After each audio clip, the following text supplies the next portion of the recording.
Welcome back. It's been a bit, and we are here for the Between Darkened Mirrors, part one of their finale. We've come to this. The hunters of Hargrave House have gone through something like, I believe it's 10, 11 threats, faced off against numerous enemies, and perhaps also put them down in a way, but there's still the mastermind around, and we don't know at this point what she is planning on doing. In the meantime, though, the hunters are perhaps gathering themselves, nursing their wounds, or ale, whichever. And this is their opportunity to do whatever they need to do, clear conditions, wrap up anything with each other before I introduce the mastermind threat. Okay? So, vulnerable scenes with each other. You each have a condition on your sheet.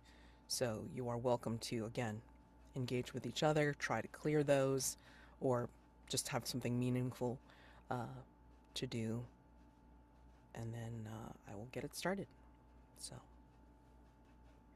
Well, if I'm not mistaken, the condition I have, brooding, is not removable uh, because it is literal. I've got some weird bug stuff happening. Mm-hmm. So if anyone needs a second for a scene to clear a condition, I thought that I could make myself available for that. Uh, Barring that, I just staged a jailbreak, so I might take advantage of as cruel as the Heartless curse. I think just rolling into that would be fine for Doc as well. So sneaking away to go drink and see what trouble happens essentially. Okay. Yeah, if me and Whitmore are the only two with conditions that can be removed, it'll be useful to have all our condition slots open for the final mastermind threat, I Mm-hmm. believe.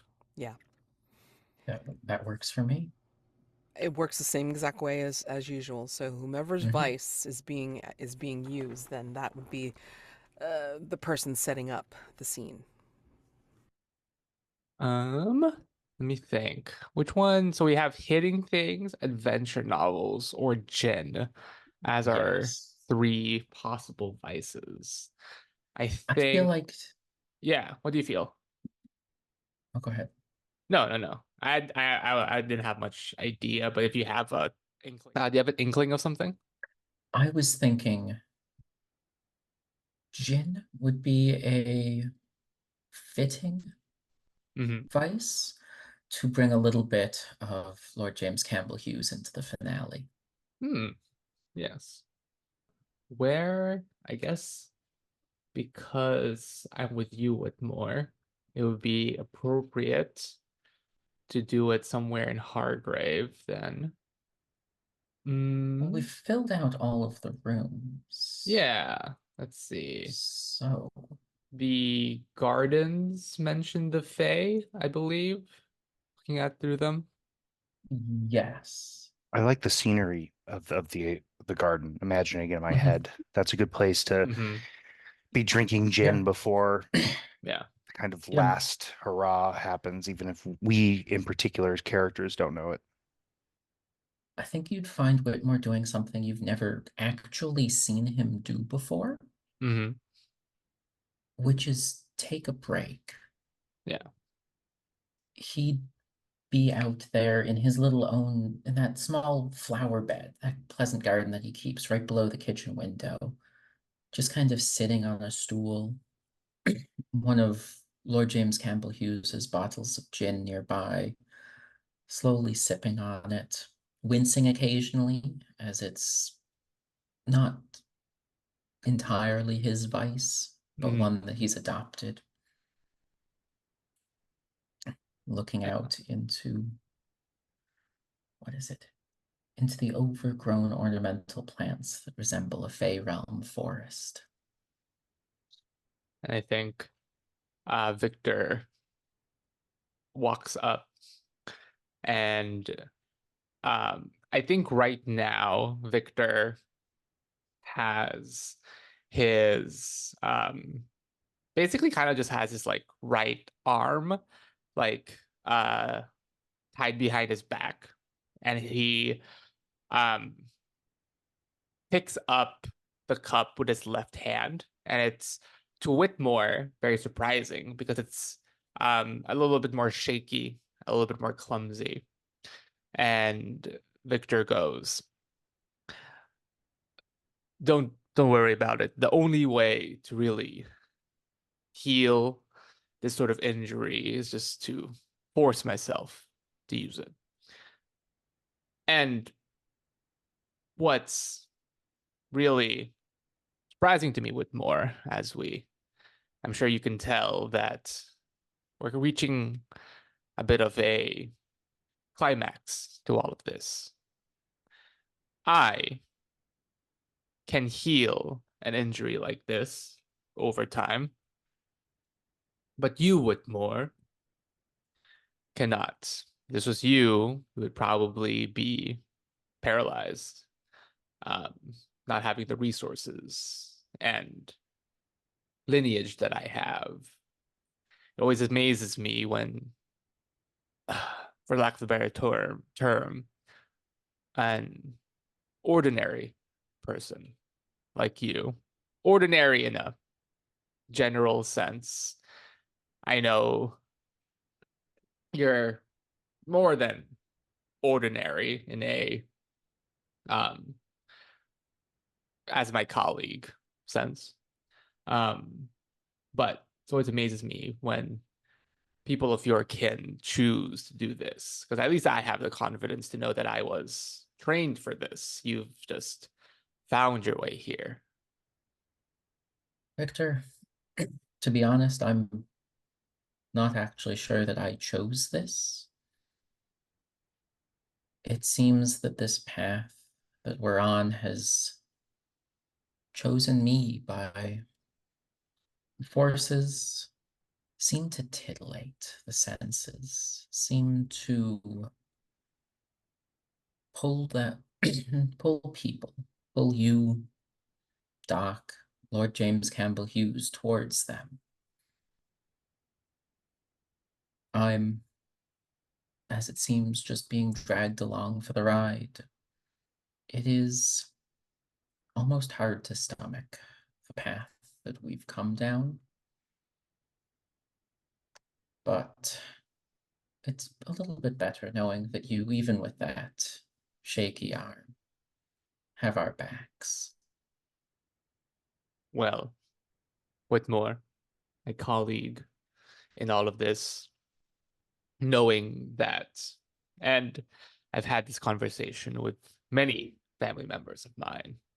Not all of us are as lucky to have no doubts in what we were born into or what we find ourselves in. So I ask you, Whitmore, as I have asked them, would you like my condolences for having found yourself in this situation? Or do you consider yourself lucky to be here with us? I will trade that answer, the answer to your question, for an answer to one of mine. I consider myself fortunate to have met each and every one of you. The adventures we've been on, and he'd swirl the gin in his glass, have rivaled what I've read to such an extent that at this juncture, Victor, I genuinely need some advice from someone who's already been to the end of that storybook. Who knows that the hero wins at the end? How do you get rid of butterflies? Feels too weak of a term. How do you get rid of that roaring fire, that almost burning pain in the pit of one's stomach, that dread that come the sunrise, it won't be all right? I am the wrong person to ask about such things, Whitmore. I am not strong or fast or as skilled as some of the other scions of other families.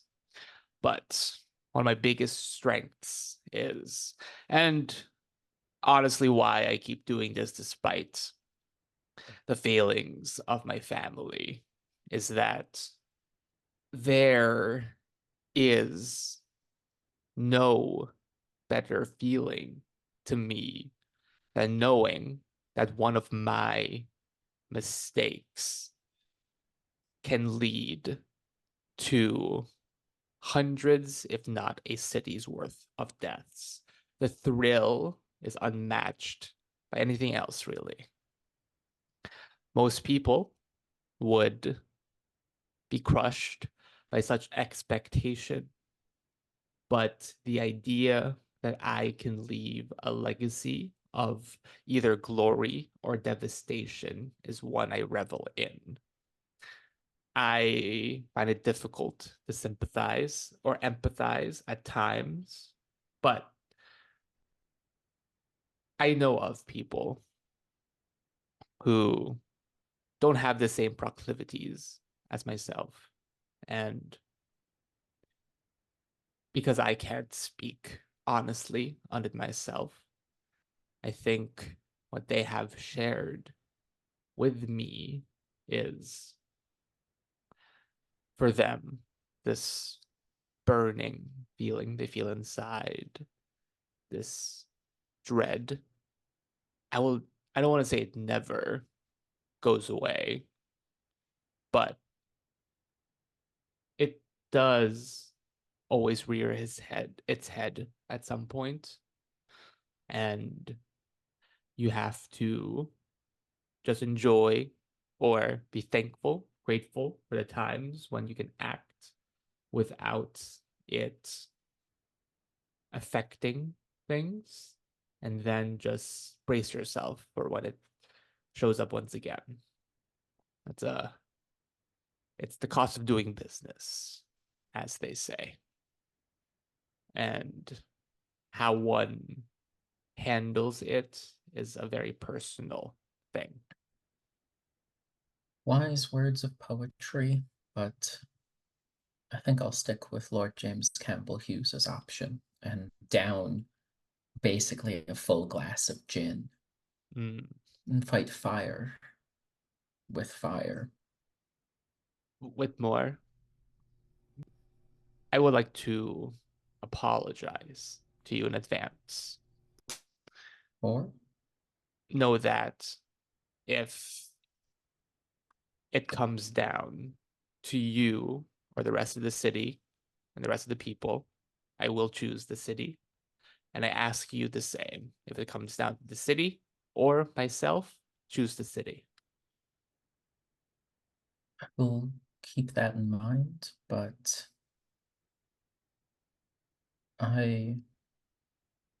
my sacrifices have never had to be so big. They've always been sacrifices of me, not of others. So I will try and be strong. I will try and be an Armstrong for a day. Don't. We're a bunch of dickheads with more. You don't want that. Um, you've got some good qualities. I'm sure that after this is all said and done, Radamintha will still see those good qualities in you.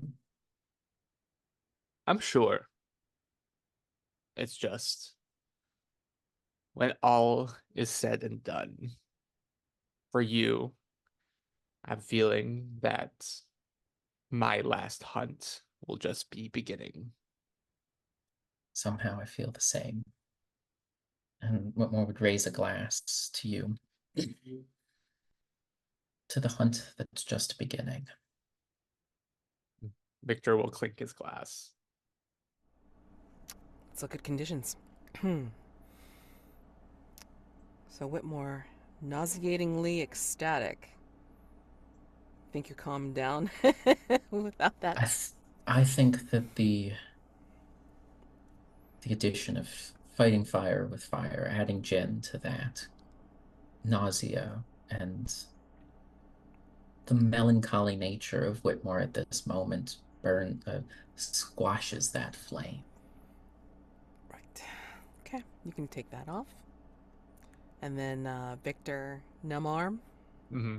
I mean, I just did it like physically, but also like using it as like the jumping off point Sure. for the conversation. And you're all better now. Yeah. I mean, he's like working on it, but yeah, yeah. Sure. So, given that it is your vice that you utilized, Whitmore, um, there are no clues at the moment to stumble onto. But you can invite Victor to ask you a question about your past. One of the few times that you can Yeah, answer honestly. yeah. Fire away, Paul. Any question you'd like. What's next for you, Whitmore, after all is said and done? Provided that Melody survives this, uh, I assumed Whitmore would, but provided that the two of them survive, I think Whitmore and Melody Bain are off into I presume, the jungles, going after Lord James Campbell Hughes to either assist him on his mission or bring back what's left of him. Very good, Whitmore. I wish you the best of luck. Thank you.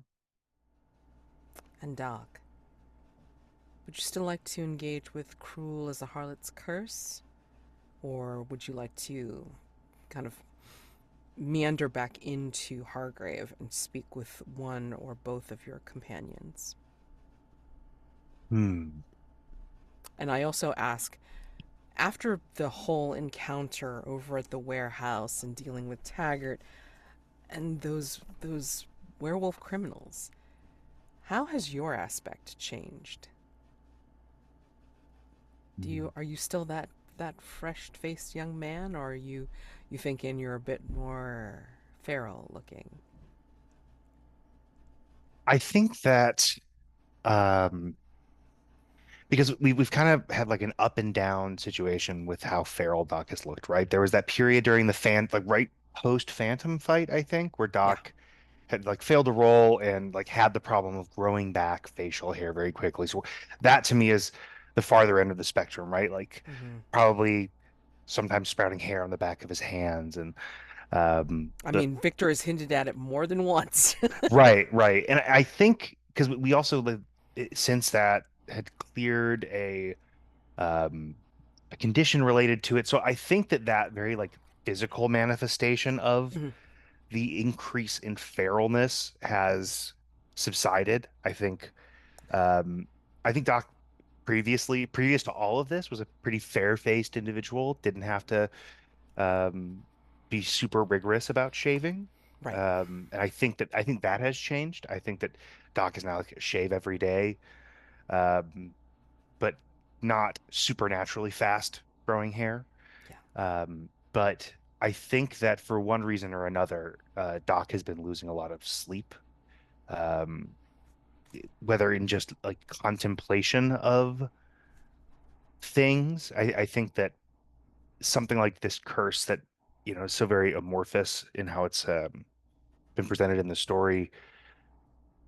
The one solid, like very tangible thing about how this curse is something that Doc engages with is that it's been an alone thing, right? Even the bits that the other members of Hargrave House have been kind of let into that situation, it's still very much has always been like a thing from Doc's past that is something that Doc has completely to himself at the end of the day. So getting into a fight and having a bunch of werewolves show up and kind of putting everything, adding an external factor to things, creating a kind of outside space is just generally mentally stressful. And then I think probably the remaining heat feralness is coming forth more in like stressful dreams, like dreaming of chasing things through the woods and then waking up and for a moment it feeling so real that you expect to wake up in the forest, as I imagine Doc has kind of similarly done before in managing this curse for a number of years, kind of like waking up next to a rabbit you caught while you were out at night. And that, that's not what's happening. There is no waking up in the forest, but every single time, almost that Doc has been trying to get rest, I think, like waking up and being like, oh no, being sure as he wakes up, like that nightmare was real. Something got loose. I've done something terrible, but like, you're still in your bed. But lots of lost sleep.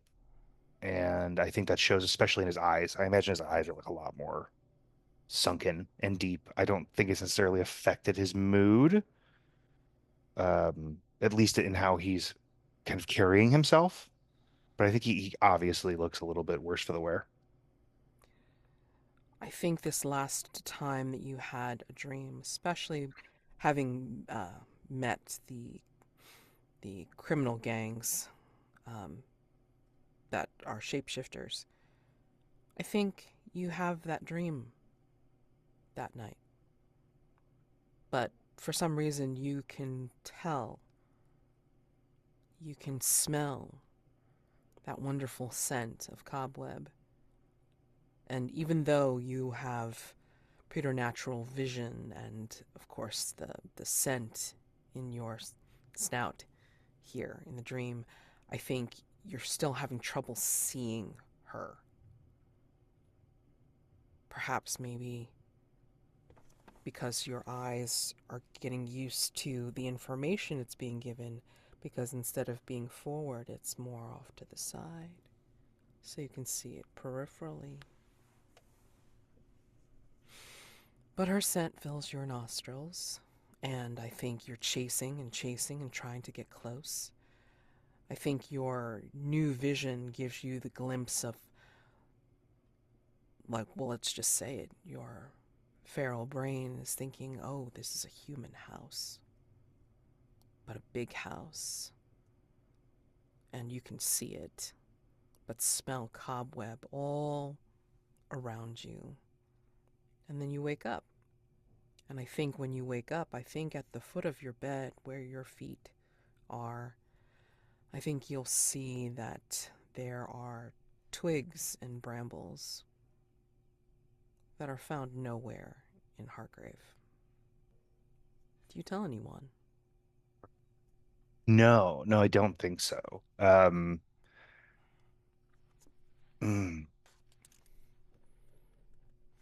yeah, I think, and I really not enjoy, but like have spent a lot of time experiencing this feeling of like, kind of like when you don't have all your homework done before a break in school, a holiday break, and so all your friends are going to go do something, and you're kind of like stuck trying to like scramble to make sure it doesn't take up your entire break.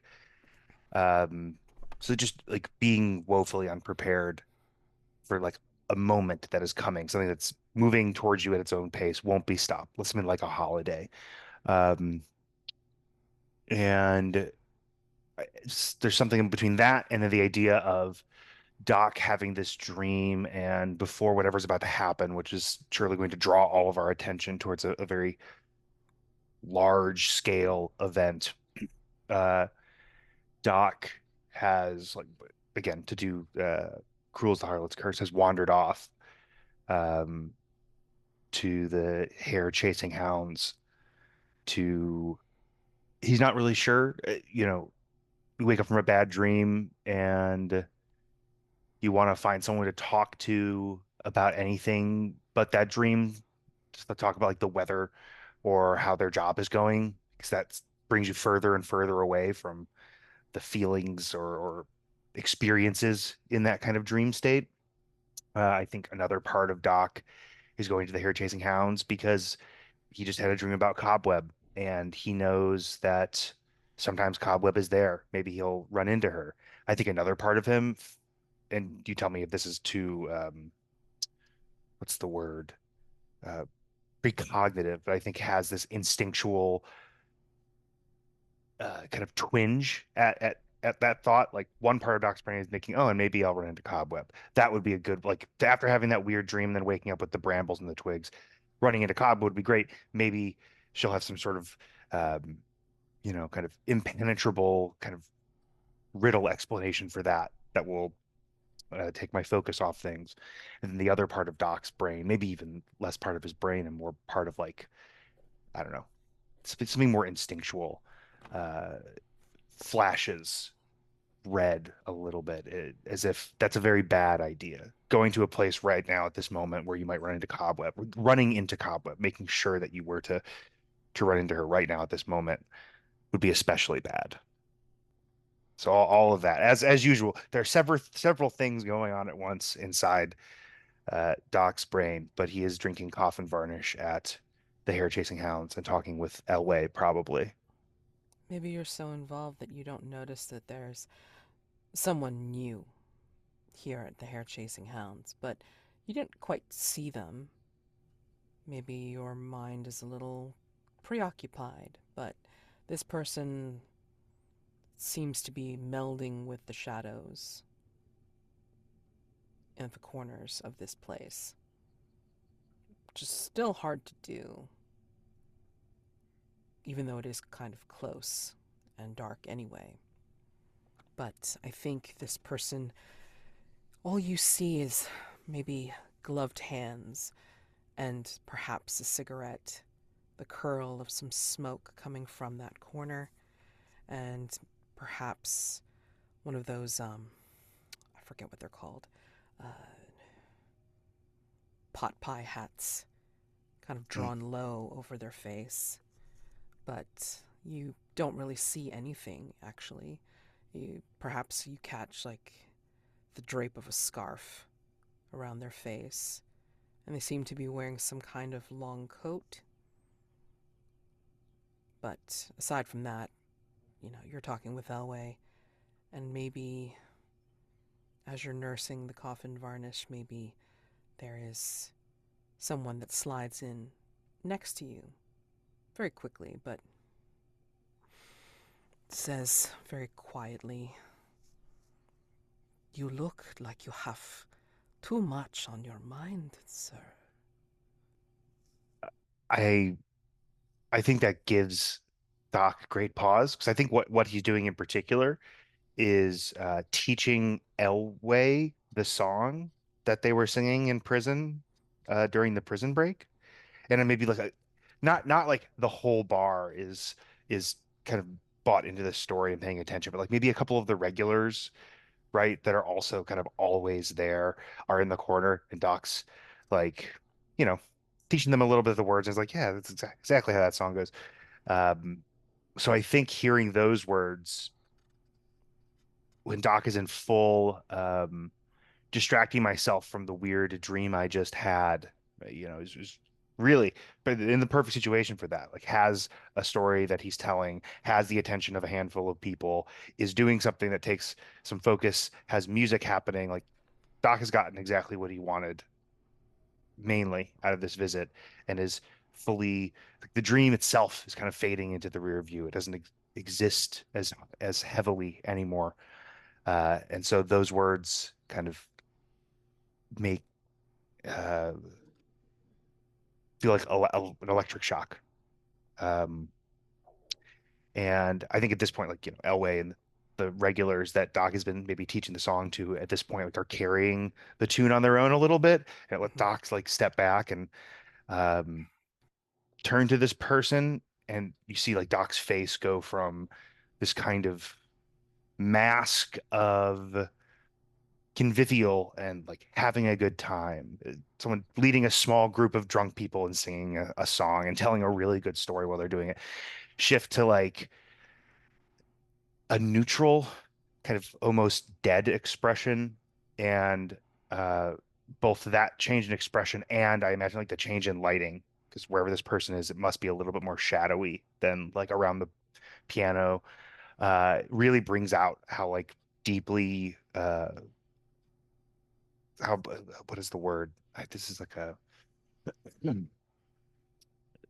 deep shadows under Doc's eyes. Those really pop.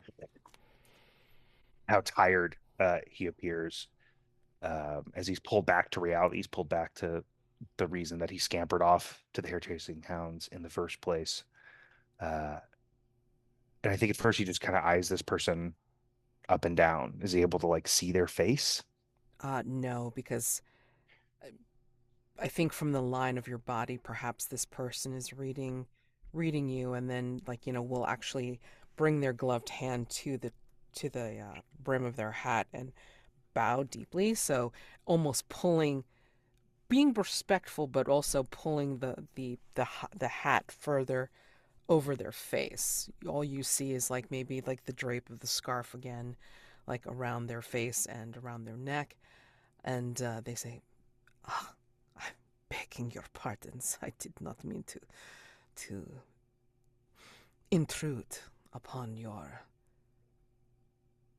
revelry. If I you're looking for Taggart, he's out of town. oh, that, I do not even know who that is. Uh, no, actually, I think I was sent to engage with you." And this is where the other hand comes out, and you see this beautiful envelope, and got it's like a very rich ivory color, and then it looks like it, like on one side it has like a wax seal, but you can't quite tell what the seal is stamped of. Mm-hmm. But then like he turns it, like this person turns it over in their gloved hand, and you see like written on it in very fine script, Hargrave House. Hmm. I think um, Doc brings it a little bit closer up. I guess he's handed it, right? Doc is holding on to this now. He has not handed it Ah, over to you. And this actually, like, sorry, the one hand is gloved, the one that was like doffing the hat, and the other one um, is, what is it? Like, bare, mhm. holding the envelope. I think Doc leans in like he's squinting, like he can't read like the to Hargrave House part of Hmm. it. Yeah. But he's really trying to get a better whiff of it to see if he like I think it probably cobweb is mostly what he's thinking. He's the thing he's so worried about is that this has anything to do with the dream, because in a very real and kind of idea narrative way, he's trying to really get away from that dream. That's the whole thing that he's focused on right now, and that's what he thinks, that this must be something that has to do with the dream, and that's going to be upsetting. So I think he like pretends like he's squinting it. I don't even know what this letter is for, but really he's just trying to get a whiff, see if it also smells like cobweb. It does. Like, in fact, as you get closer, as you pretend to squint, it's like, this person's. Hold on. I need you to make a night move. Okay. It is with. What do you think it will take to hold back your feral nature in this moment? You kind of, well, you kind of weakened a little bit because of like the coffin varnish and then being preoccupied and disturbed from this dream. But I'm also going to hold brooding against you. Mm-hmm. Mm-hmm. Okay. Okay. As this person hands you uh, the the what he's going to say as he hands it to you. This is an invitation. And if you take it, he will touch your hand as he's doing it. Hmm. What do you think will go wrong? Which is why I'm calling for night move. It sounds like the thing that would be worst in this scenario would be for me to take this letter from this person's hand, because that seems to, I imagine that entails a lot to be Mhm. offered this letter, this invitation, and then to take it. Um, feels compelling in the literal sense, right? Like this will be a compulsion after it's a compulsion now that Doc is trying to fight. And I think that If it goes wrong, basically you will have the smell of cobweb totally in your nostrils. You can't help but take this unheeding from this person. And when you touch this person's hand, it will bring out something in you. I will let you know exactly what part it is, depending on how badly it goes. okay. Okay? I feel because this seems so steeped in like fairy magic and occult kind of supernatural things in general, I think you can make the case for sensitivity. Sure. Uh, I'll take it. okay. But you say that because of brooding, I'll be rolling with disadvantage as the Correct. bugs inside me. Maybe responding to Yeah. what's going on. Yes. Um, Unless you want to try to pull on some kind of personal quarters item to oh yeah. cancel that out. Totally. I would like to mark my pocket Bible with a bullet that I'm pretty sure is silver inside it. Okay. That's one of my originals, and I think that Doc probably like has that over his heart. And this is if you have magic viewing glasses on or watching this interaction, it's about as close as having a magic bullet fired at your heart uh, as you can get. And so, like, to then respond to that with the Western trope of, oh, this thing with metal that I have in my pocket blocked the shot. This pocket watch, this thick book caught the bullet. I think. Okay.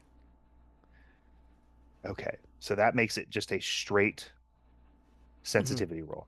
Yes. Okay, 2d6 plus 2d6 sensitivity. plus sensitivity. Mm-hmm. Phew, okay, that is a 10. Nice. Okay. Very nervous. Every roll feels. Well, Even my dogs in the house have gotten really quiet. They can sense the tension. mm-hmm, mm-hmm. Yeah, maybe you're touching this pocket Bible of yours, or you are thinking about it to block off that sensory overload of cobweb as you accept this particular thing. You accept the envelope, but I'm gonna say that the fellow touches you with his bare hand as he's passing it to you, and like excuse me, you feel you feel them start as if they're surprised, and they'll even say, "Huh, fascinating." And like the gloved hand will come up again to like again show sign of respect, but also to bring the pot pie hat down a little bit further and say, "The invitation is for all of you. See Hmm. you at the show." And they will slide away. Yeah, I think Doc excuses himself, like reintegrates with the people that are now singing the song he taught them, and then like very, very nervously apologizes, right? Like, um, when Doc leaves the hare chasing hounds, Mm-hmm. everyone's like, I wonder what happened to him. Like he seemed really shook. Was anyone paying attention? No? Oh, okay, okay. Well, I don't know. We were singing, something must have happened. Like that's the kind of vibe Doc is putting off, but he does not open the invitation. I think he like holds it exactly as it's was handed to him, Mm-hmm. and probably like holds it a bit closer to his body so he doesn't have to explain like, hey, why are you holding an envelope like arm's length out in front of you? Um, but he doesn't like shift it in his hand or anything. Mm-hmm. Uh, and as he's trying to excuse himself, as he's kind of waving Elway away to let you just put the drinks on my tab. I will pay it later in the week. As he's making his way down the street, all of this, his entire focus is just on this envelope that his fingertips at this point like are sweating into. Um, but he makes his way back to Hargrave House as quickly as possible. Yeah, I think perhaps if you're holding the envelope, it's like maybe we're getting the camera shot of like you going as if you're going to go into the camera. The envelope is like, covering up the camera lens, but then comes away as we go into a completely different scene of this envelope being received by this person. Should It, I? Oh, mm, sorry, the person that handed it to me. Oh, yes, it's like a completely different scene. okay. As Let if, me pause then. mhm. Pause what I was going to say. Yeah, as if like someone is handing it to them to give, and this person's like the hat is up, and like you just see one baleful eye peeking out from behind a scarf, and the scarf is wrapped around their head and their face, and you just see again like just the one eye, and then like the rest of them is wrapped up in like a dark suit of some sort, and then covered over with like almost like a duster coat that almost looks like a lab coat, but I mean like it's different material, whatever. And the one hand is still gloved and the other hand is bare. And this person is just looking down at the invitation and then looking up at whomever handed it to them and says, "So I am just to give this to the bestial one, yes?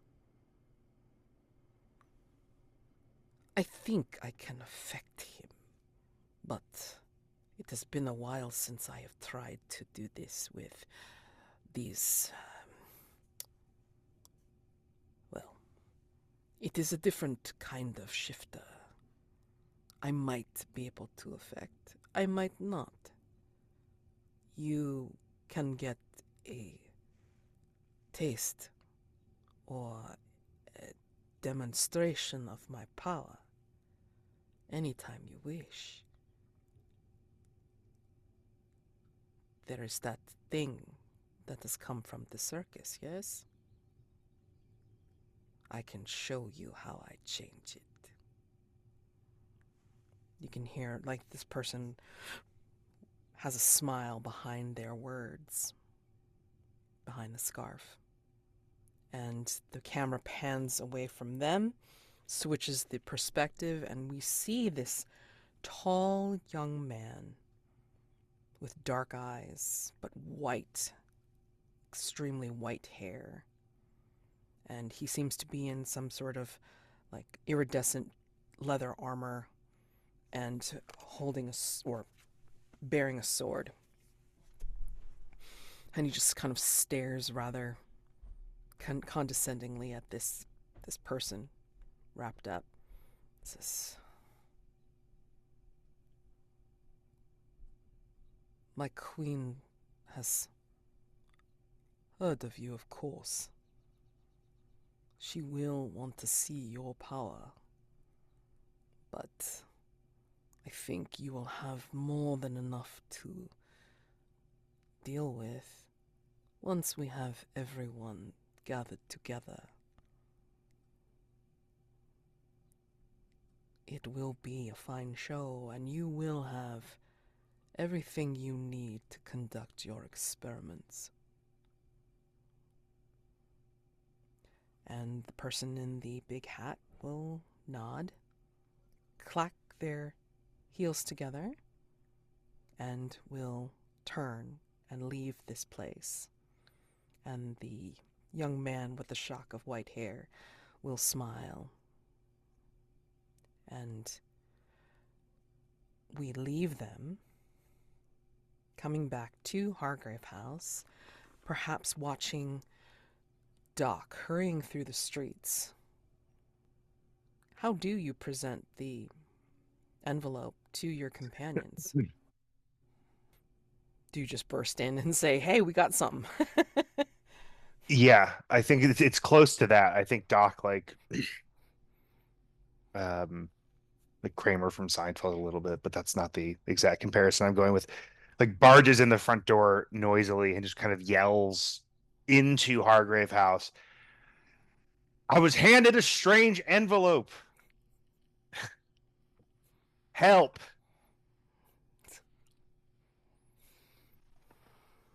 But the help part of it had a little bit more misery on it than I just did in my actual performance of the line. The help really carries the weight of like a guy who's been sleeping bad for a while, you know? Just doesn't have, I don't know what, like I the guy the whole the tone of it says I really don't even know what to do. Doc, as much as I trust your judgment, I feel the need to ask, as I did with Victor, was the person that handed you this letter wearing a uniform of sorts with a bag of other letters? And is he going house to house delivering those letters? I know that I can't always be there when the mail comes, but he is not something that you need to be afraid of. He's Whit- just a mailman. Whitmore, I know what a postman is. I This was a strange person. The hair chasing hounds. I shot out for it because I had a Oh, strange dream and a stranger approached me and handed me this envelope, said it was an invitation for all of us at Hargrave House, uh, and something about a show.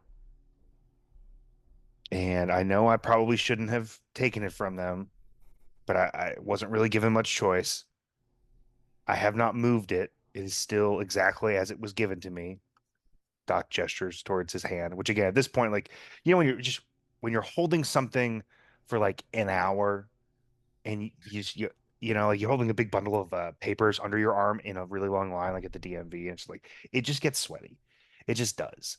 That is happening very much at this point. And being that it's clearly a magical letter, I'm not sure what that means for the state of the envelope, but Doc's like, I haven't done anything with my hands since I was handed this letter. I've come straight back, but it is clearly some kind of problem. why don't we put the letter on the kitchen table and I'll get you a nice, cool towel for your arm. I feel like we should consult Victor before I put this letter down. This feels like some magic stuff that I don't understand. And maybe if I don't put the letter down, we don't have to go. You But can't hold the letter forever. I can hold it for a while longer. Can you please go get Victor? I think we need everyone in on this. This was deeply And unsettling. Whitmore will head back to the garden to get Victor. Doc requests your presence before he opens an invitation that he received. I guess that we received.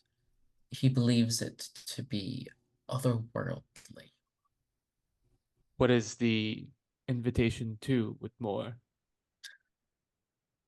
He didn't say, only that he wanted all of us there before he decides what to do with it.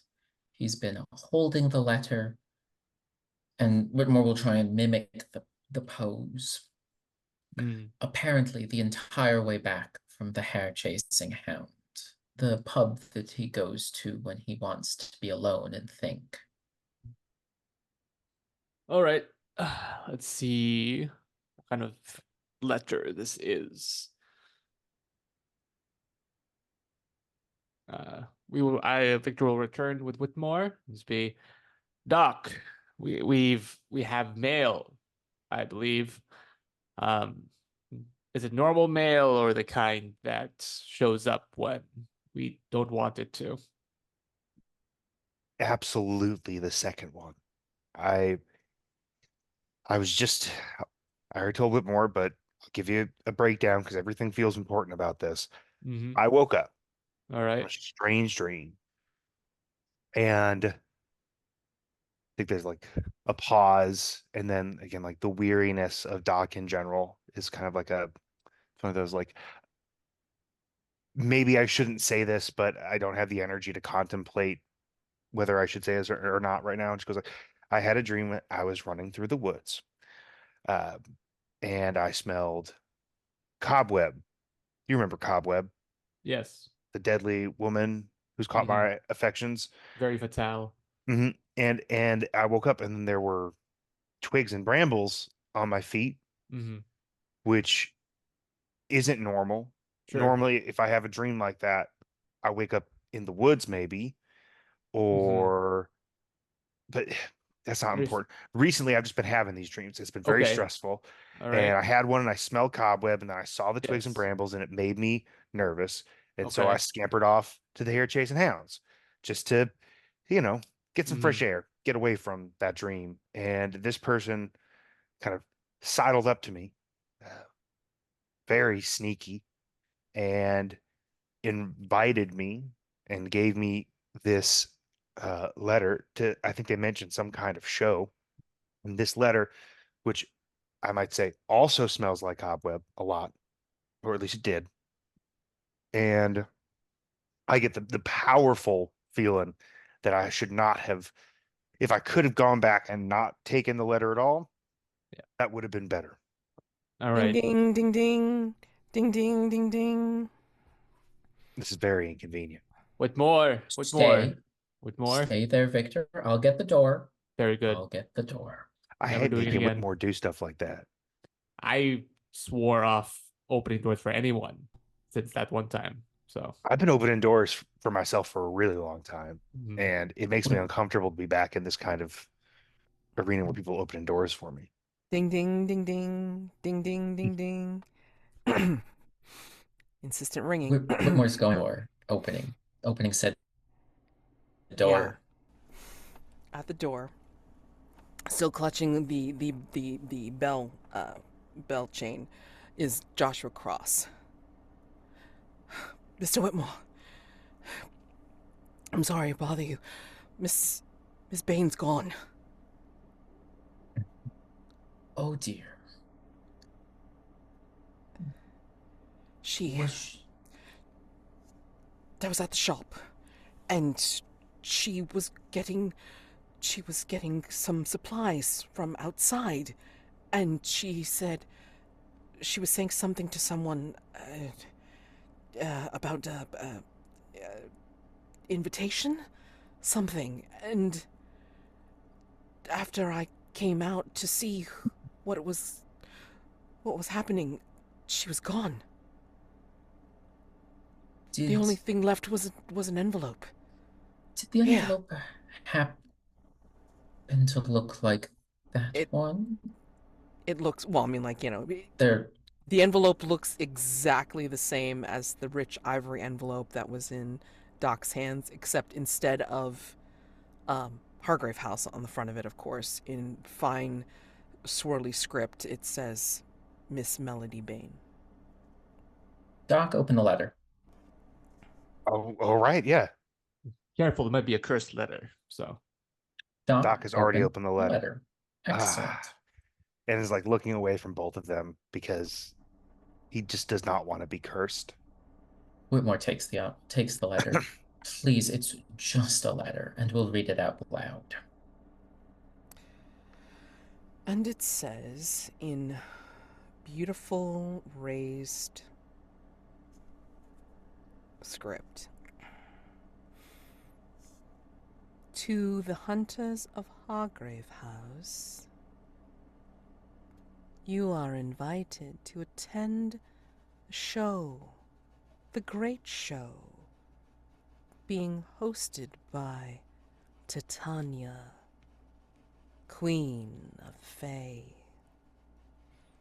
And it gives an address, which seems to move on the page. It is not within London.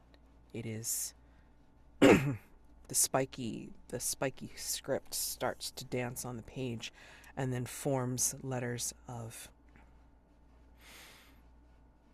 outside the city, over hill, over dale, through the brambles, cut and shale.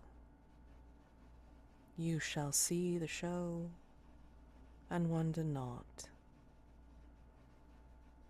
as one can rise, and all may rot.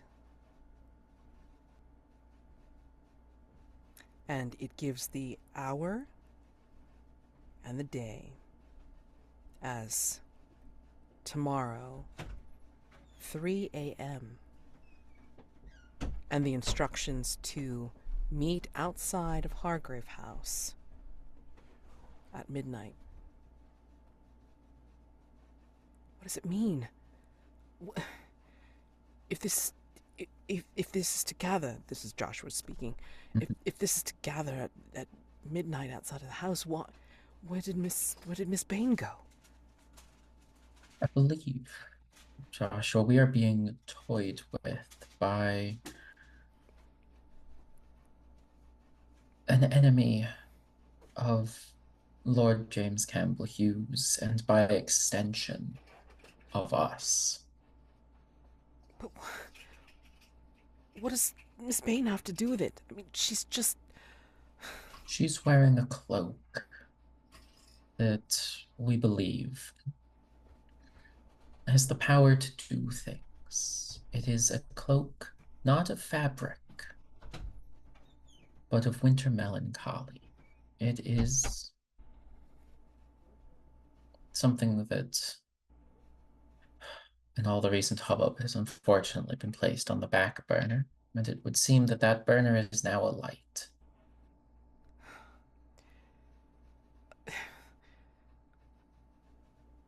What can I do? Should I go with you? I mean, That sounds dangerous. I don't think there's anything that at least we three can do but follow these instructions. Go into it assuming that whoever this unexpected enemy is knows any weak points that we might have or soft spots that can be pressed. That is, however, not to say that we don't have our own advantages. We have till midnight to prepare. I'm sure that Lord James Campbell Hughes has some material on her in his possession, and Miss what, Bain's shop perhaps has some of the more exotic things we may be able to use against Titania. What a preposterous name. I'll do anything. I mean, if I have to give in my salary just to help. Your money is no concern. We will be more than financially capable, and Whitmore will turn to Doc, more than financially capable of doing whatever needs to be done. Whatever you need. I mean, Can you just want make to make us sure Miss Bain comes back. Can you get us an inventory of everything at the candle lit? Absolutely, sir. I'll do that right now, and I will hurry back. Excellent. And as he turns to leave, I mean, like, is someone still holding the invitation? I imagine Whitmore's still got it in hand. And like, Joshua starts to look at the invitation in your hand and starts to stare. What's that on the back? It looks like it's leaking ink. Perhaps you were right, Doc. Perhaps this isn't an ordinary letter. I And I was holding it for a long time. It might be sweat stains. And No, Doc look, like it's leans out. changing. Whitmore's There's something on the going back. to turn it over. Whitmore turns the letter over. Doc leans in. The ink bleeds through, and then it starts to form the letters. guest list. And then you start seeing the name Miss Melody Bain, Radamintha Armstrong, and then in bigger letters, and guest of honor, Lord James Campbell Hughes, and Queen Victoria.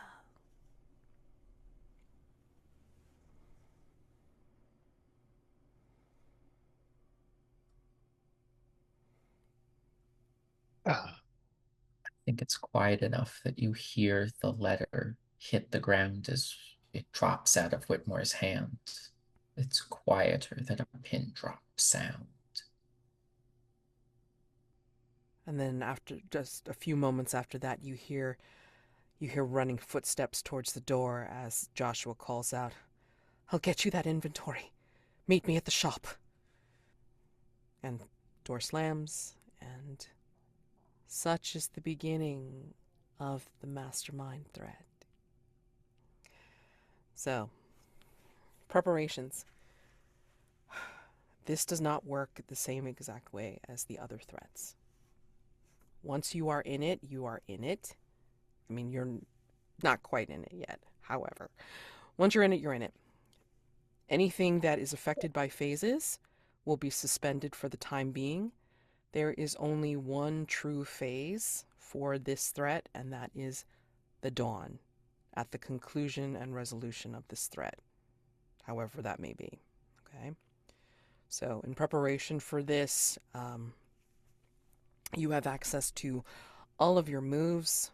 And again, if it's affected by phases, it's like, again, that particular part is suspended for, dealt with on a case-by-case basis, depending on, the circumstances within the threat. And you also have access to any of the threat moves that are listed in the reference tab, okay? And to prepare, you will be allowed to take 4 personal quarters items that have not been marked off. So out of your unmarked personal quarters items, you are allowed to take 4.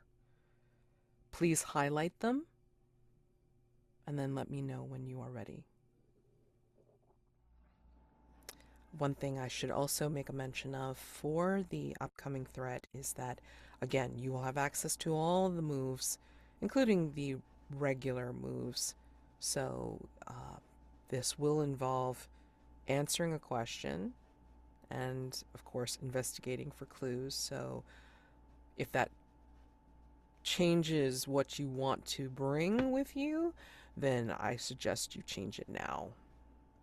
Adjust it now. Okay?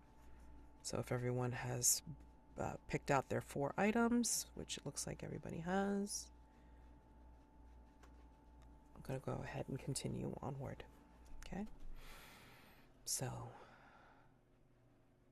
you go to the shop, and it could be things that supplement what you have or what you are planning on bringing. But I'm going to say that there might be circumstances that will make it difficult, if not impossible, to take some of the things that you're trying to bring from Melody's shop, just in case. Okay?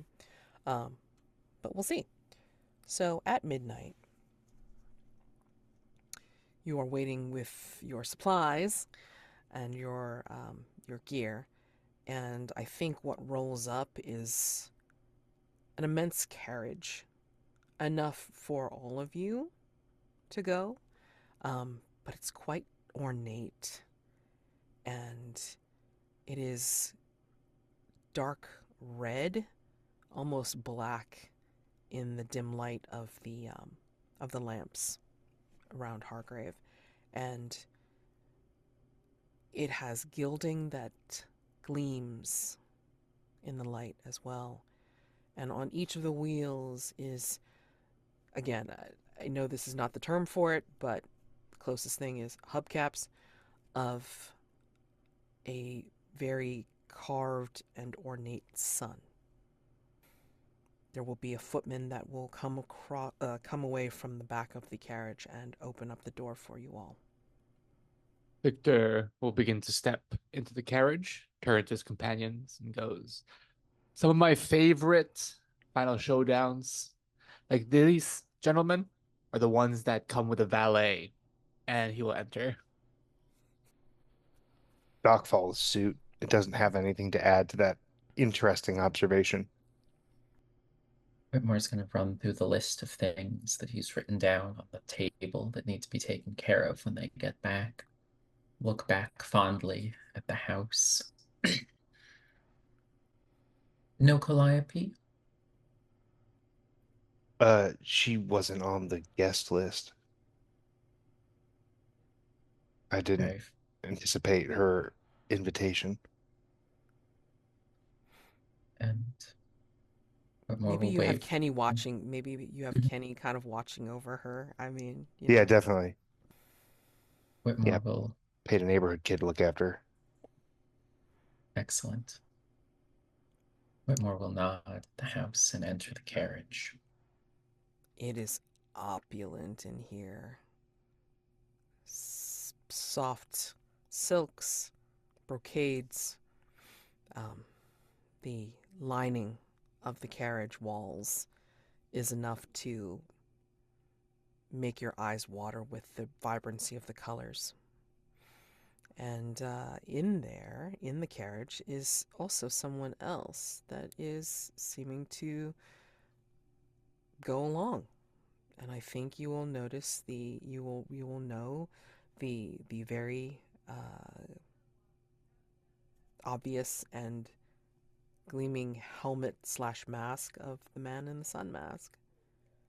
He is there, draped in his gold brocade and silk pajamas with the satin slippers on his feet.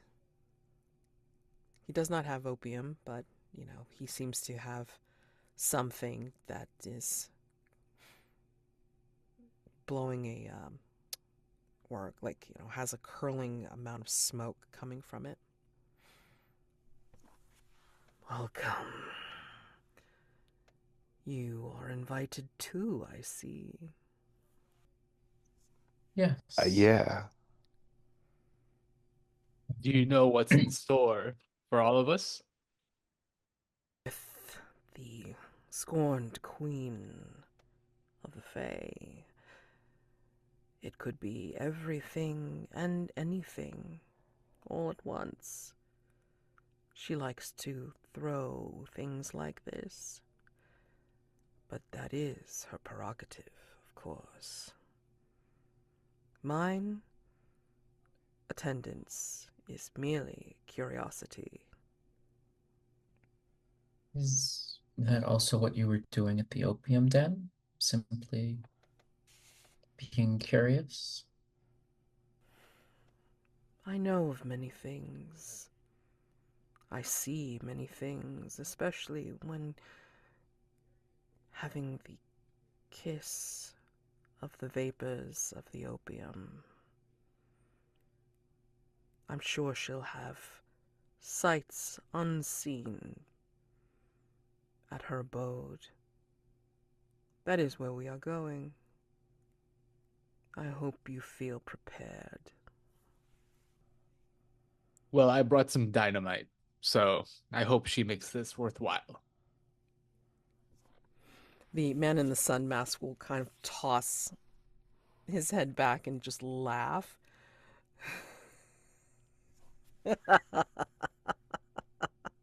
At the very least, this will be amusing. Such has not been seen for... And then he kind of trails off just as the smoke curling from his little cigarette holder vapor, trails off as well. But you can sense that he's still smiling behind his mask. And it is a dizzying approach. This carriage is seemingly going smoothly, but yet faster than anything that you've ever ridden before. And if you do deign to look outside, you'll notice that the landscape moves quite quickly. It is almost as if you are flying. But you do see, going quickly through the city streets, you will soon find your way outside of town and on paths that should not be able to be traversed. You see trees literally next to the carriage racing past. And it does not slow until you reach a particular patch of woods where the trees thin and you find yourself burst into a clearing, a recently cleared clearing. Up ahead is broken statuary, in that the statuary are of creatures or people that are missing parts, but you do not see any of the broken bits around them, again, as if it has been recently cleared. And there is a path of stamped brambles and thick grasses that has been made leading up further along into a looming, sprawling house that should not exist here.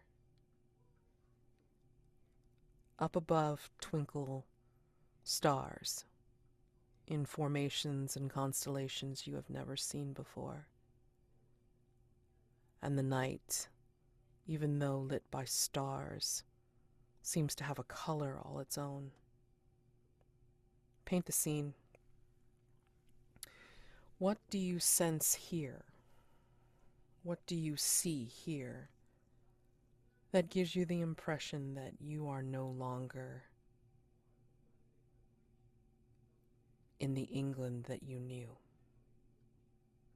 out here in this countryside?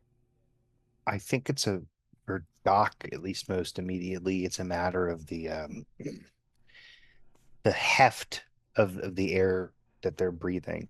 Um, it it isn't like causing any discomfort, but it feels almost as if the air itself is heavier and perfumed, as if you were in a room with like a bunch of very big perfumed candles burning, or where people are smoking hookah.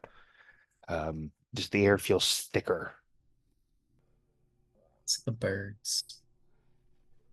There are birds from all seasons here. Birds that would have migrated south months ago, birds that would have come up from other parts. That's not the reason that I know we're not in London. The fact that they're all flying upside down is. I think um I think how we know that we are no longer in London is the weather changes much too rapidly, much like if a place had different emotions. Um, it rains for just a moment, but it's very harsh rain, and then it's breezy, then sunny, then rains again, and sand picks up out of nowhere. It's just the weather is very erratic, but something about it um isn't really like, I don't think it's like unwelcoming as a feeling. I think it's more just like a reminder of uh it's more fantastic than it is unwelcoming, the weather. Indeed, I even think that the weather creates its own sounds, almost like a rhythmic music that put together creates some kind of chorus or some kind of melody that wafts as you approach this humongous house. And outside, you see other characters. You see other carriages of sorts, different sizes, different shapes, also approach, as well as other people that are entering the space.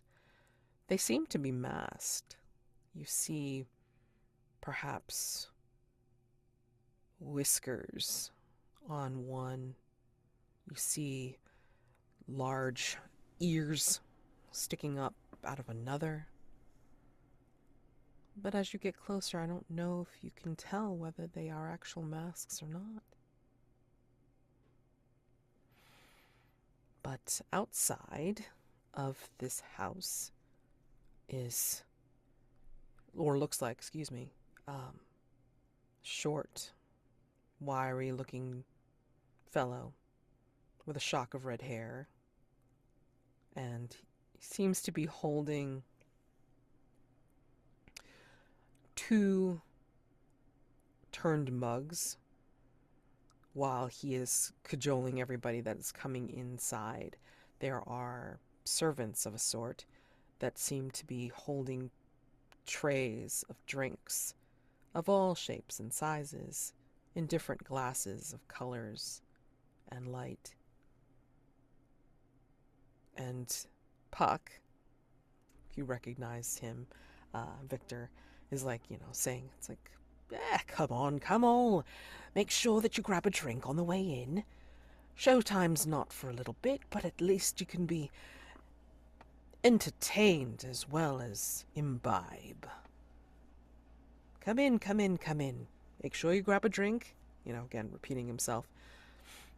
And then he, looks towards you, you and your party. The man in the sun mask is coming out in a very leisurely fashion. So if you go all out in front of him, and then you happen to turn back, you realize that he's just as if he has all the time in the world. He does not rush. He just languidly, makes his way out of the carriage and, continues to smoke as he comes up the steps to the entrance, just like you. And Puck, of course, will look at you, Victor, and go, Mr. Armstrong, good to see ya. Glad that you accepted my mistress's invitation. Thank you, my good sir. I forget, did you have a name? Did you introduce yourself? I don't remember. You got knocked in the head by Peas Blossom, I believe. Yes, my name is Puck. Him, I remember. He really made an impression. I can continue to make an impression. He's inside, Very good. greeting other guests, I'm sure. All right. Puck. Yes, Puck. I will remember that at some point in time. And even if you don't, no matter. No mind, no matter, no matter, no mind. Okay. And he will, I guess, take a drink from him and continue on.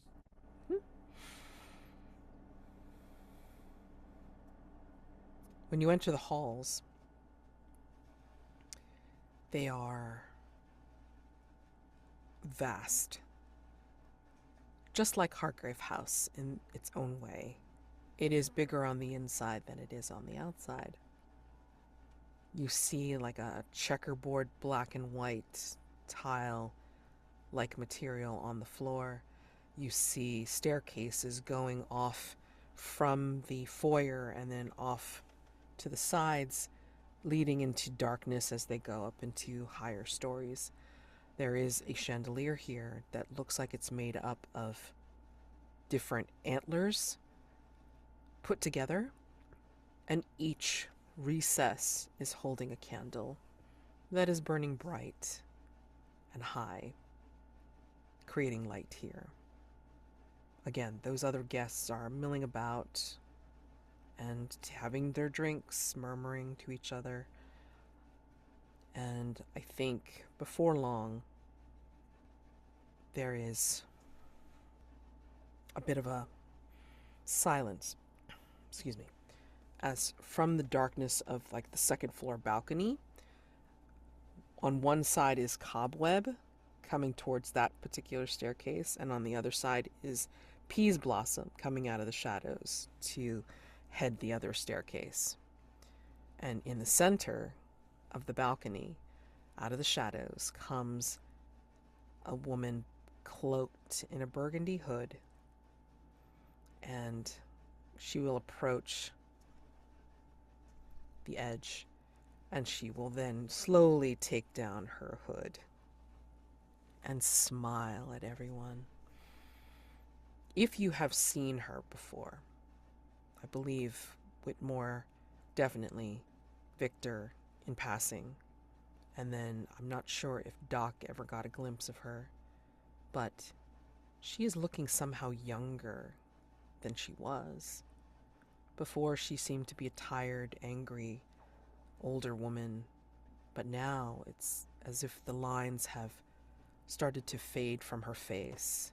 There is more of a sparkle in her eye, and all of her smile is teeth as she smiles down at each and every one of you, even though she casts one long glance at her assembled guests.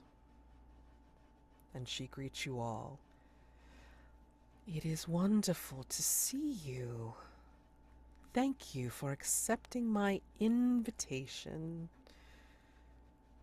Tonight is a night we shall all remember, and I am very pleased that you are here to see it.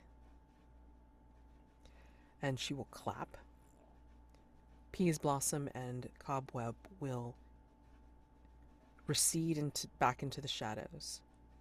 And then, from out of the shadows, in some kind of metal, definitely not iron, but in some kind of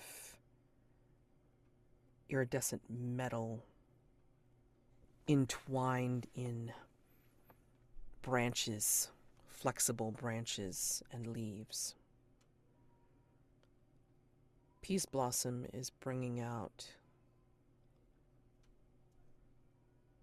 a woman who I believe you would all recognize as the Queen, Queen Victoria, and Cobweb leads out a drooping, slumped, and tired-looking Lord James Campbell Hughes. And she looks directly at the party at Hargrave House as she says, "We have some featured guests. They are the guests of honor, as they will be the ones to hearken this new era for us. They will be the instruments of our beginning. Long ago, I made a bargain with the monarch of England to allow me just one measly night to bring about nightmares to the populace. Simple request, and only one night out of each year. And everyone has been pleased to have this happen for their entire reign, except for her." And she points directly at Victoria. "She decided that she was too good to have our help, that she didn't need our support to reign over this paltry kingdom. And I was denied my bounty and locked out of our land for lo these many years. But now we have the opportunity to return. And with that, bring back the glory of the Fae. This one, and she waves at Lord James Campbell Hughes, sought to bring their ways to my lands. And she, indicating Victoria, brought her filth to my people. Now, being forced to be here, I have come upon a revelation. I don't need to just stay here. I can enter other worlds thanks to the discoveries of those that would stop us. And by doing that, we can invade this paltry land. At the end of this wonderful ceremony and ritual night, will be able to exact my price with arrears on this land, thanks to their monarch and their emissary. Enjoy the show. We will enact it in all its reality in a few hours' time, when the time is right and the hour has reached the midnight of the soul. And she will gesture with her hands. The second floor balcony is plunged in darkness, and down in the foyer, or the great hall where you are all set, in the center is a pantomime, somehow spotlit, not by the chandelier of antlers, but somehow other ways. You're not sure how. But the panto is of people dressed as reflective surfaces, doing a dance, like parallel to each other. And then in the center comes this person that is dressed in drapey material that seems to echo very eerily that piece of the painting that had remained at 3 Mills Island. And this piece comes dancing out in between them, and somehow the lights get brighter on them. And then you see the lights wink out, and when they come back up, there seems to be 2 people that are dressed in the style of Victoria and Lord James Campbell Hughes. And then there's also flanking the 2 mirrors, 2 people that look like Radamintha and Melody.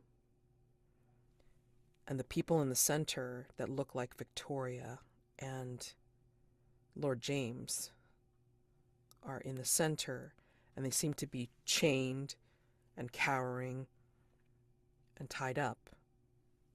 And Radamintha and Melody converge upon them and raise ritual daggers, and as they plunge them towards the Victoria and Lord James in the center of this pantomime, the lights go completely out, and you hear screams, and you hear yells, and then the lights go up, and no one is now in the center of the hall, and Titania and the others up on the second floor balcony have disappeared. You do hear the echo in her voice saying, "Please avail yourself of all my hospitality as we ready ourselves for the beautiful ceremony that will merge the worlds and the lands together and nightmares shall then reign. And the man in the sun mask comes out from behind you all and says, "Ah, so that's a plan. I didn't think it was possible. But evidently you all, looking at all of you, you all have made it easier for her to enact this." And that is the threat. The question that you have to answer to resolve this threat is where in the house or on the grounds is Titania going to kill Queen Victoria and Lord James and use their blood to open up all the worlds. If she succeeds, she will bring forth the nightmares owed from that bargain long ago. And they will come in force because of the many years that she was trapped here.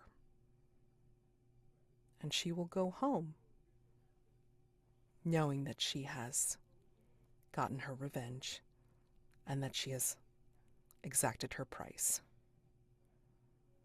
So, that is your question. You must find out where on the grounds she's planning on doing this ceremony. It is a complexity 4.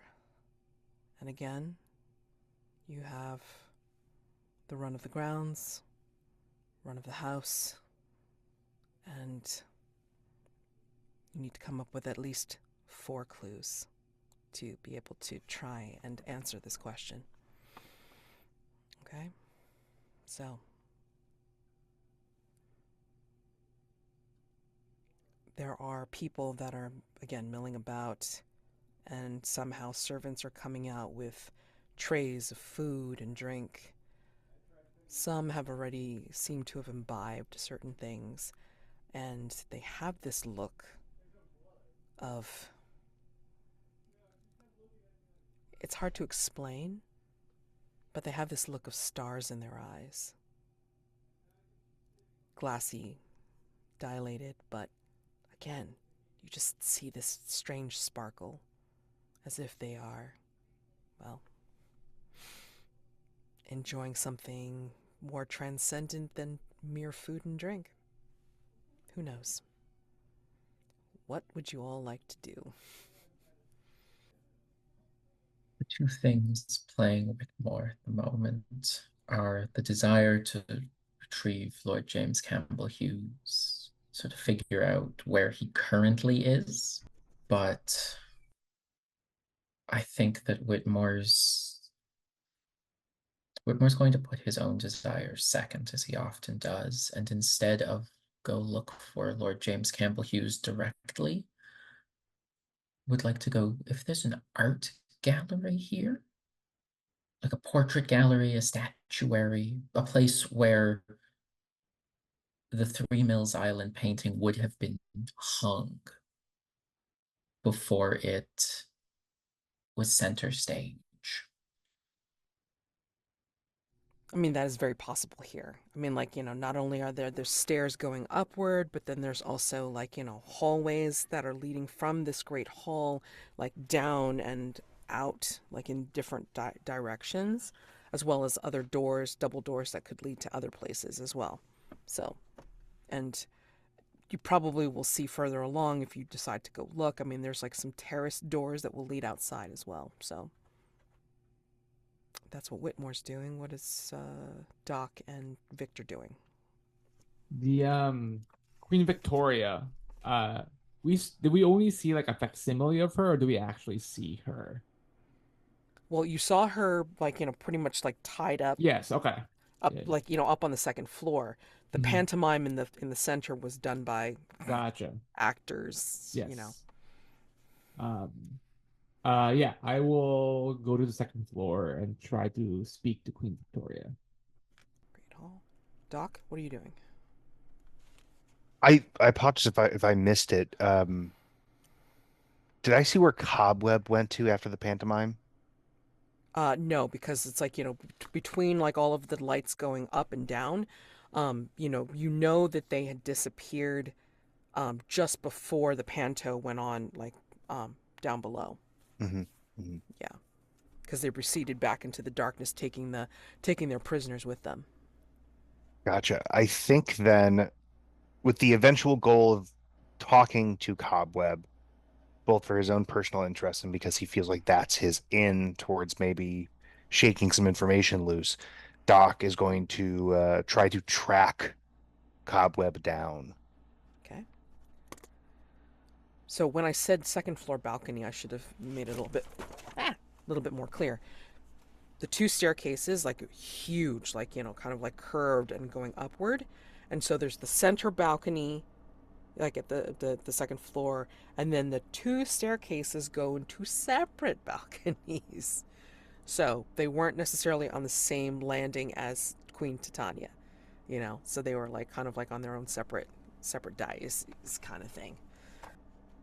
So I'm picturing like Victor like running up one staircase and then Doc going up the other, and then we see um Whitmore like kind of heading straight down to look for like the gallery like off the Great Hall. That the plan? Okay. Yeah, I think that sounds perfect. Okay, great. So let's go with Whitmore first, real quick. Hold on. So gallery. Okay. So Whitmore, you are heading down this tiled floor. It changes from the black and white checkered into it's blending into where you almost see like the spades and clubs design kind of going into it, and then it kind of switches into like some kind of swirled marble, like gray marble that comes from that design. And then you find yourself down this one hallway that it just leads into the gallery, right? It's like it stretches into this big room where you see different pictures on the wall. Like some are portraits, some are landscapes, some are of like you see humans in them, but you also see creatures, so it's very fae based type of thing. And you know, um, they're in this big ass gallery hanging on the wall.